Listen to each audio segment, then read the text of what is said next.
മഴക്കാലമായി. എല്ലാവരും കുടയും ചൂടി സ്കൂളിൽ പോകുന്നത് കണ്ട തവളക്കുട്ടനും ഒരാശ തോന്നി. അവൻ ഓടിച്ചെന്ന് അമ്മ തവളയുടെ അടുത്തെത്തി.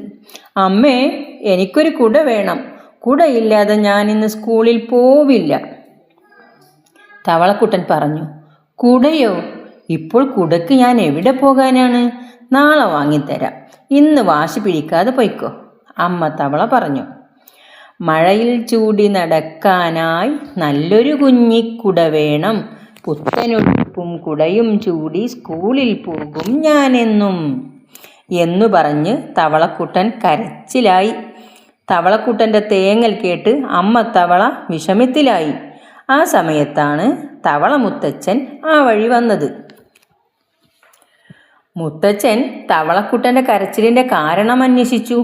കാര്യമറിഞ്ഞ തവള മുത്തച്ഛൻ ചിരിച്ചു. അത്രയുള്ളോ? ഇപ്പം ശരിയാക്കാം.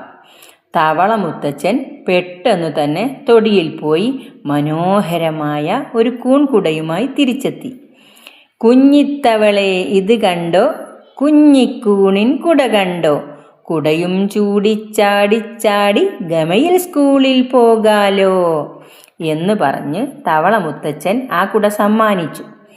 കൂൺകുട കിട്ടിയപ്പോൾ തവളക്കുട്ടന് സന്തോഷമായി. അവൻ കുടയും ചൂടി തുള്ളിച്ചാടി പള്ളിക്കൂടത്തിലേക്ക് പുറപ്പെട്ടു. തക്ക സമയത്ത് തവളക്കുട്ടനെ സഹായിച്ച തവള മുത്തച്ഛനോട് അമ്മ തവള നന്ദി പറഞ്ഞു.